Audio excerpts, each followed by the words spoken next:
मैं हूं आपकी दोस्त वर्षा। आशा करती हूं आप सभी बहुत अच्छे से होंगे। एक बार आपका फिर से स्वागत करती हूं प्रेमचंद सेगमेंट में एक नई कहानी के साथ। आज हम जिस कहानी का पाठ करेंगे उसका नाम है अग्नि समाधि। तो चलिए बिना किसी देरी के बढ़ते हैं अपनी अगली कहानी की ओर।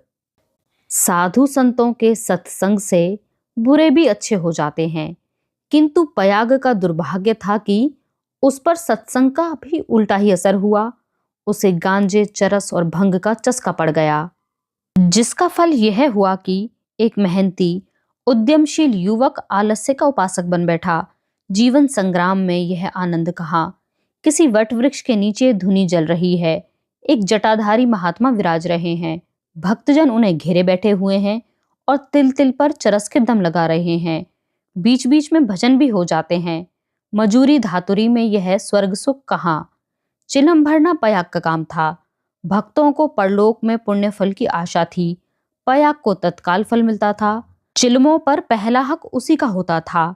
महात्माओं के श्रीमुख से भगवत चर्चा सुनते हुए वह आनंद से विवल हो उठता था। उस पर आत्मविस्मृति सी छा जाती थी। वह सौरभ, संगीत और प्रकाश से भरे हुए एक दूसरे ही संसार में पहुंच जाता था।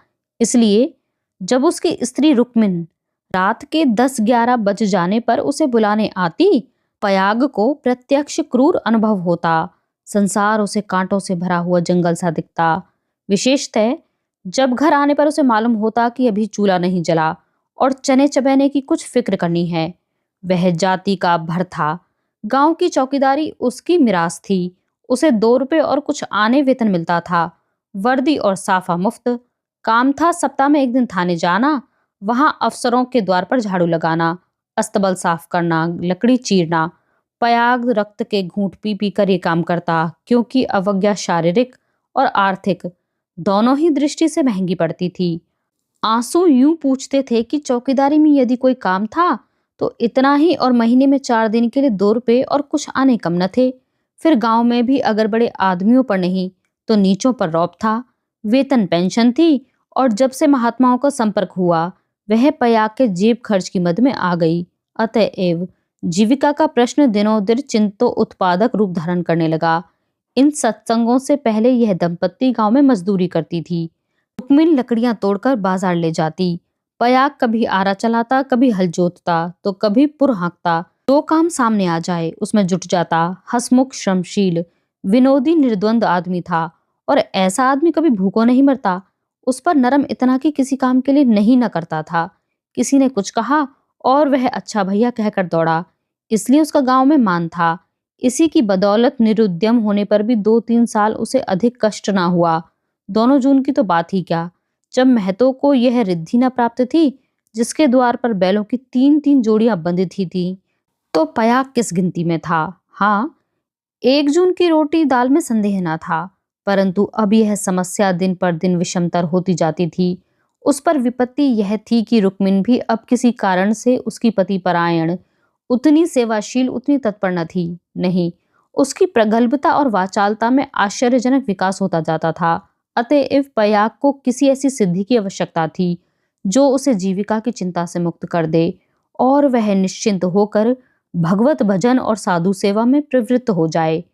एक दिन रुक्मिन बाजार में लकड़ियां बेचकर लौटी तो पयाग ने कहा, ला, कुछ पैसे मुझे दे दे, दम लगा आऊं। रुक्मिन ने मुंह फेर कर कहा, दम लगाने की ऐसी चाट है तो काम क्यों नहीं करते? क्या आजकल कोई बाबा नहीं है? जाकर उनकी चिलम भरो। पयाग ने त्योरी चढ़ाकर कहा, भला चाहती है तो पैसे दे दे, नहीं तो इस तरह तंग करेगी तो एक दिन कहीं चला जाऊंगा, तब रोएगी। रुक्मिन अंगूठा दिखाकर बोली, रोए मेरी बला, तुम रहते ही हो तो कौन सोने का कौर खिला देते हो। अब भी छाती फाड़ती हूं, तब भी छाती फाड़ूंगी। तो अब यही फैसला है? हाँ हाँ, कह तो दिया मेरे पास पैसे नहीं हैं। गहने बनवाने के लिए पैसे हैं, और मैं 4 पैसे मांगता हूं तो यूं जवाब देती है। रुक्मिन तिनक कर बोली, गहने बनवाती हूं तो तुम्हारी छाती क्यों फटती है?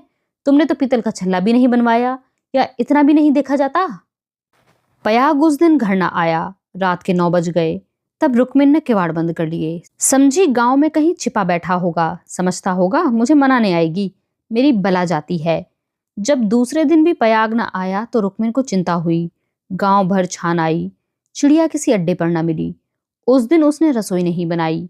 रात को लेटी भी तो बहुत देर तक आंख न लगी। शंका हो रही थी, पयाग सचमुच तो विरक्त नहीं हो गया। रुक्मिणी ने सोचा, प्रातःकाल पत्ता पत्ता छान डालूंगी, किसी साधु संत के साथ होगा, जाकर थाने में रपट कर दूंगी। अभी तड़का ही था कि रुक्मिणी थाने में चलने को तैयार हो गई। किवाड़ बंद करके निकली ही थी कि पयाग आता हुआ दिखाई दिया, पर वह अकेला न था। उसके पीछे पीछे एक स्त्री भी थी।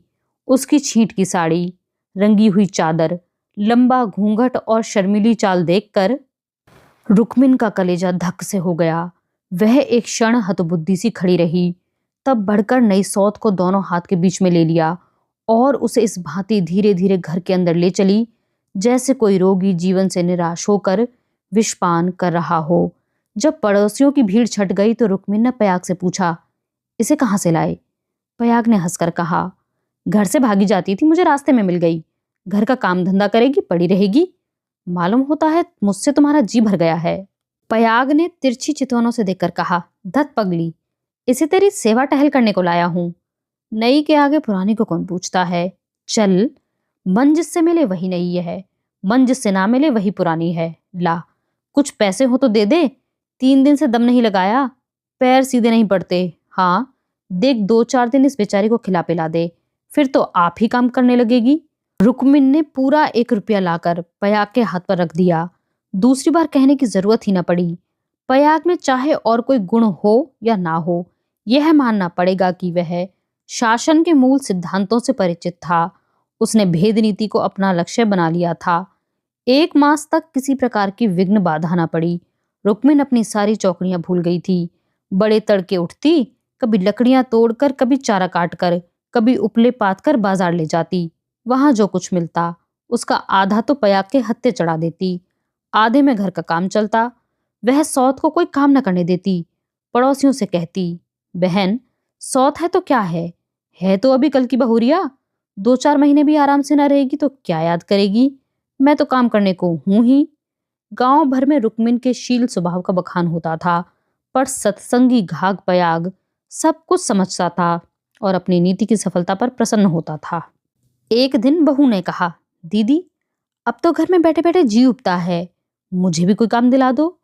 रुक्मिणी ने स्नेह सिंचित स्वर में कहा, क्या मेरे मुख में कालिमा पुतवाने पर लगी हुई हो? भीतर का काम किए जा, बाहर के लिए मैं हूं ही। बहू का नाम कौशल्या था, जो बिगड़कर सीलिया हो गया था। इस वक्त सीलिया ने कुछ जवाब न दिया, लेकिन वह लौंडियों की दशा अब उसके लिए असहनीय हो गई। वह दिन भर घर का काम करते करते मरे, कोई नहीं पूछता। रुक्मिणी बाहर से 4 पैसे लाती है तो घर की मालकिन बनी हुई है। अब सीलिया भी मजूरी करेगी और मालकिन का घमंड तोड़ देगी। पयाग पैसों का यार है, यह बात उससे अब छिपी न थी। जब रुक्मिणी चारा लेकर बाजार चली गई तो उसने घर की टट्टी लगाई और गांव का रंग ढंग देखने के लिए निकल पड़ी। गांव में ब्राह्मण, कायस्थ, ठाकुर, बनिए सभी थे। सीलिया ने शील और संकोच का कुछ ऐसा स्वांग रचा कि सभी स्त्रियां उस पर मुग्ध हो गईं। किसी ने चावल दिया, किसी ने दाल और किसी ने कुछ। नई बहू की आओ भगत कौन न करता। पहले ही दौर में सीलिया को मालूम हो गया कि गांव में पीसनहारी का स्थान खाली है और वह इस कमी को पूरा कर सकती है। वह यहां से घर लौटी तो उसके सिर पर गेहूं से भरी एक टोकरी थी। पयाग ने पहर रात से ही चक्की की आवाज सुनी तो रुक्मिणी से बोला, आज तो सीलिया अभी से पीसने लगी। रुक्मिणी बाजार से आटा लाई थी। अनाज और आटे के भाव में विशेष अंतर न था। उसे आश्चर्य हुआ कि सीलिया इतने सवेरे क्या पीस रही है। उठकर कोठरी में आई तो देखा कि सीलिया अंधेरे में बैठी कुछ पीस रही है। उसने जाकर उसका हाथ पकड़ लिया और टोकरी को उठाकर बोली, तुझसे किसने पीसने को कहा है? किसका अनाज पीस रही है? सीलिया ने निशंक होकर कहा, तुम जाकर आराम से सोती क्यों नहीं? मैं पीसती हूं तो तुम्हारा क्या बिगड़ता है? चक्की की घूमर घूमर भी नहीं सही जाती। लाओ टोकरी दे दो, बैठे बैठे कब तक खाऊंगी? 2 महीने तो हो गए। मैंने तो तुझसे कुछ नहीं कहा।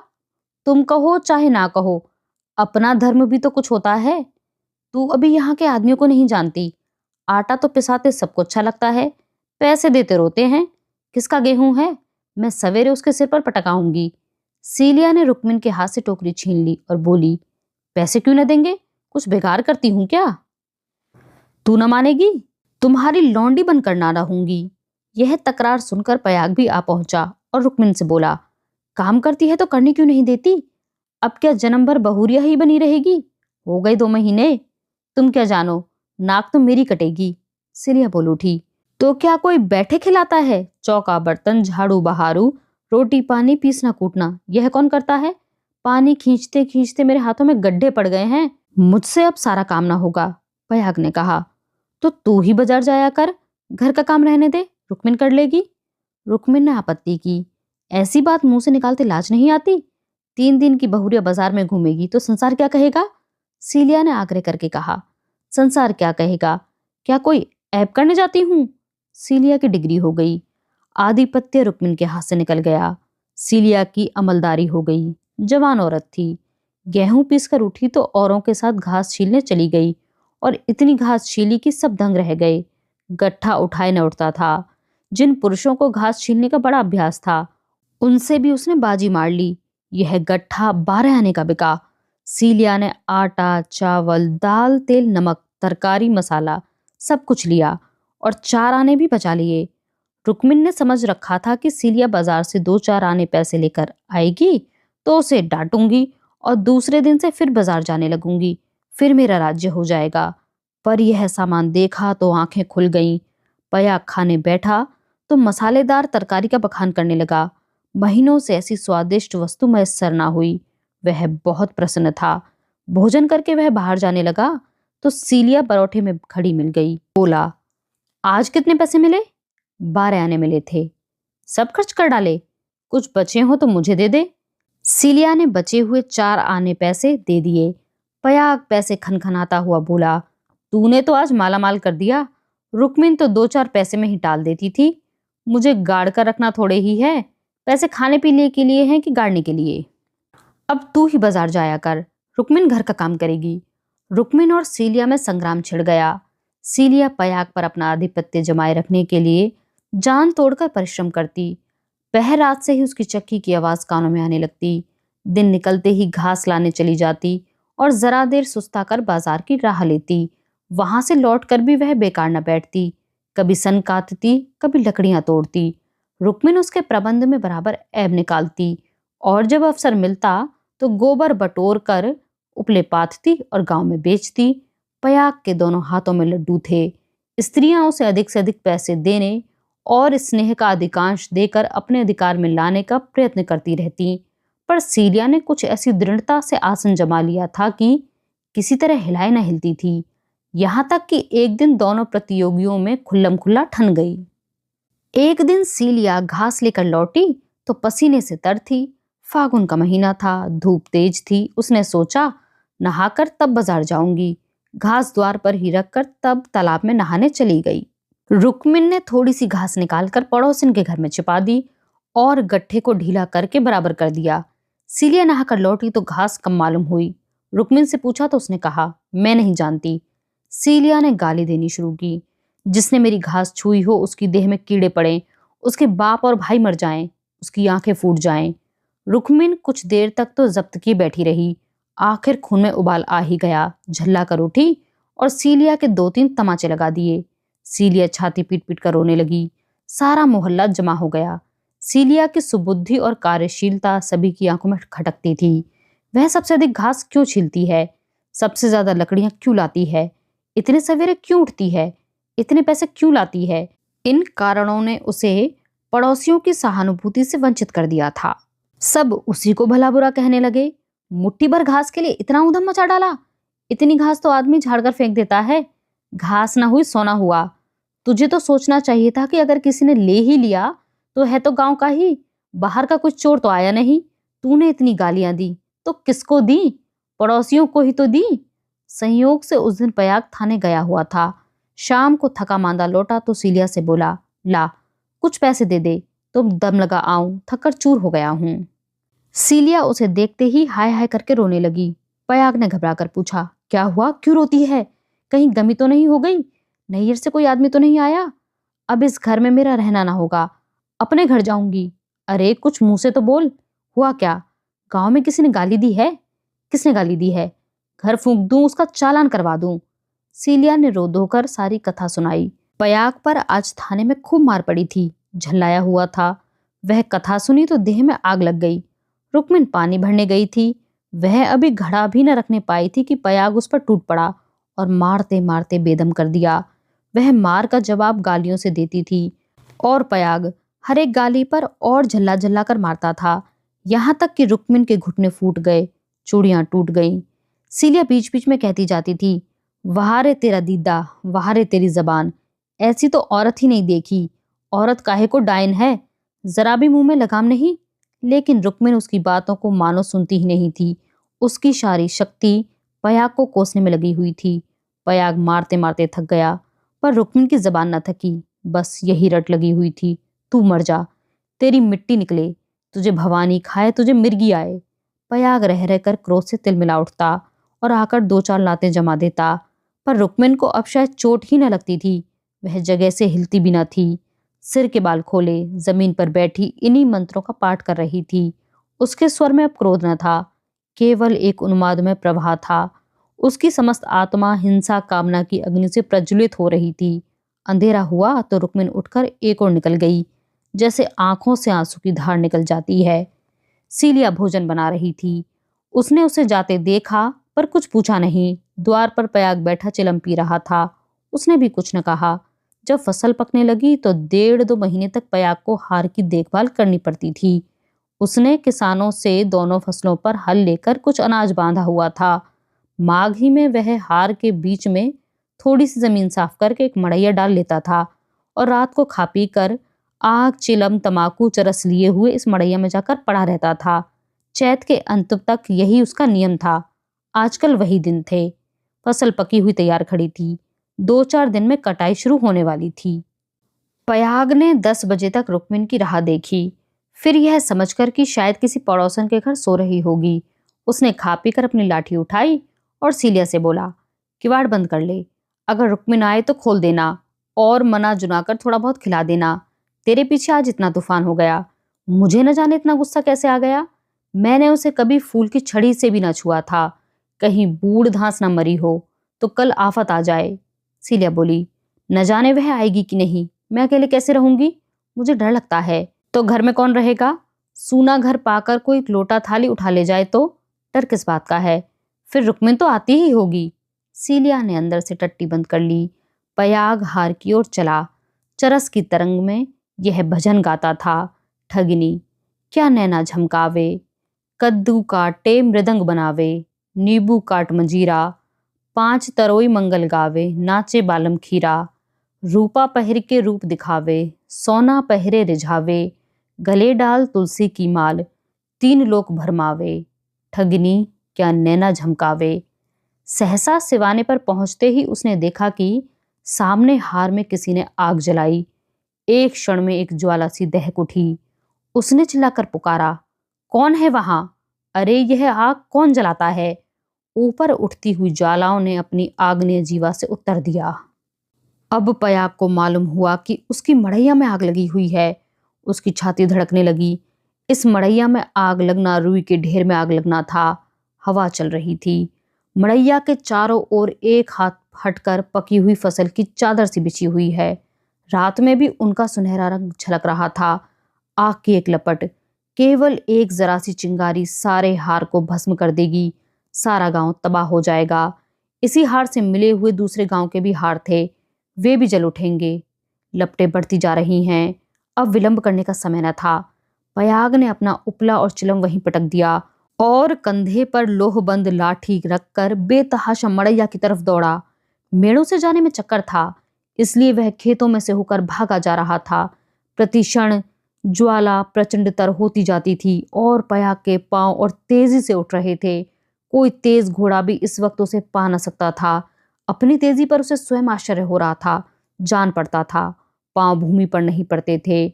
उसकी आंखें मड़ैया पर लगी हुई थी, दाहिने बाएं, और उसे कुछ न सूझता था। इसी एकाग्रता ने उसके पैरों में पर लगा दिए थे। न दम फूलता था, न पांव थकते थे। 3-4 फर्लांग उसने 2-3 मिनट में तय कर लिए और मड़ैया के पास जा पहुंचा। मड़ैया के आसपास कोई न था। किसने यह कर्म किया है, यह सोचने का मौका न था। उसे खोजने की तो बात ही और थी। पयाग का संदेह रुक्मिन पर हुआ, पर यह क्रोध का समय न था। ज्वालाएं कुचाली बालकों की भांति ठट्टा मारती, धक्कम धक्का करती, कभी दाहिनी ओर लपकती, कभी बाहीं तरफ। बस ऐसा मालूम होता था कि लपट अब खेत तक पहुंची, अब पहुंची।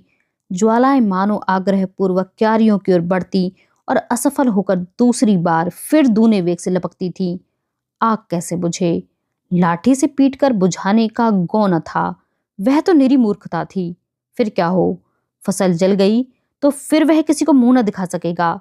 गांव में कोहराम मच जाएगा, सर्वनाश हो जाएगा। उसने ज्यादा नहीं सोचा। गंवारों को सोचना नहीं आता। पयाग ने लाठी संभाली, जोर से एक छलांग मारकर आग के अंदर मड़ैया के द्वार पर जा पहुंचा। जलती हुई मड़ैया को अपनी लाठी पर उठाया, उसे सिर पर लिए सबसे चौड़ी मेड़ पर गांव की तरफ भागा। ऐसा जान पड़ा मानो कोई अग्नियान हवा में उड़ता चला जा रहा है। फूस की जलती हुई धज्जियां उसके ऊपर गिर रही थीं, पर उसे इसका ज्ञान तक न होता था। एक बार एक मूठा अलग होकर उसके हाथ पर गिर पड़ा।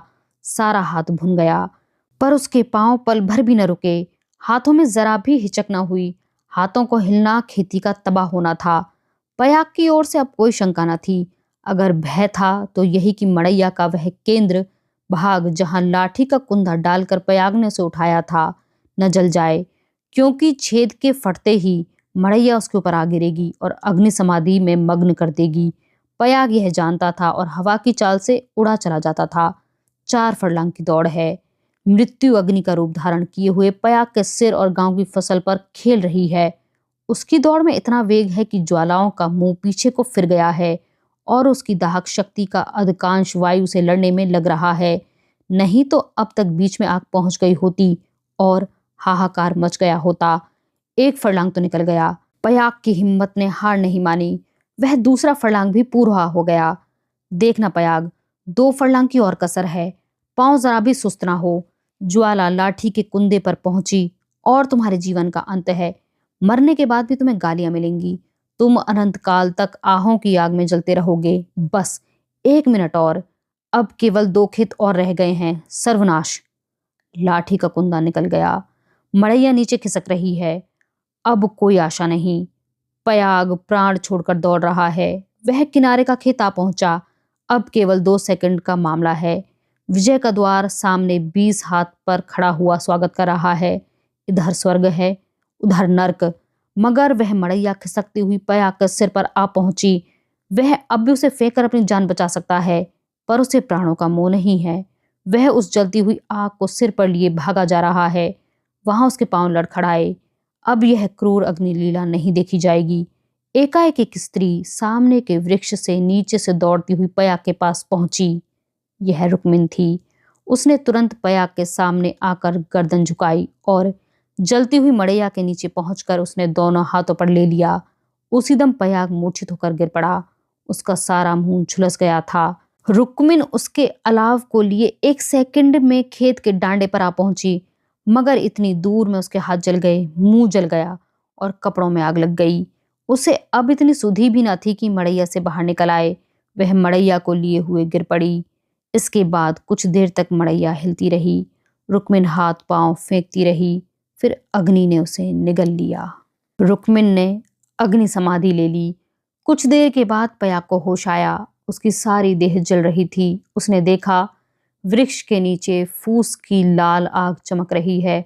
उठकर दौड़ा और पैर से आग को हटा दिया। नीचे रुक्मिन की अधजली लाश पड़ी हुई थी। उसने बैठकर दोनों हाथों से मुंह ढांप लिया और रोने लगा। प्रातःकाल गांव के लोग पयाग को उठाकर उसके घर ले गए। 1 सप्ताह तक उसका इलाज होता रहा, पर वह बचा नहीं। कुछ तो आग ने जलाया, जो कुछ कसर थी वह शोकाग्नि ने पूरी कर दी। यह कहानी यहीं पर समाप्त होती है। आप हमें कमेंट बॉक्स में लिखकर यह ज़रूर बताएं कि आपको यह कहानी कैसी लगी। हमारे साथ इस सफ़र में बने रहने के लिए आप सभी का बहुत शुक्रिया।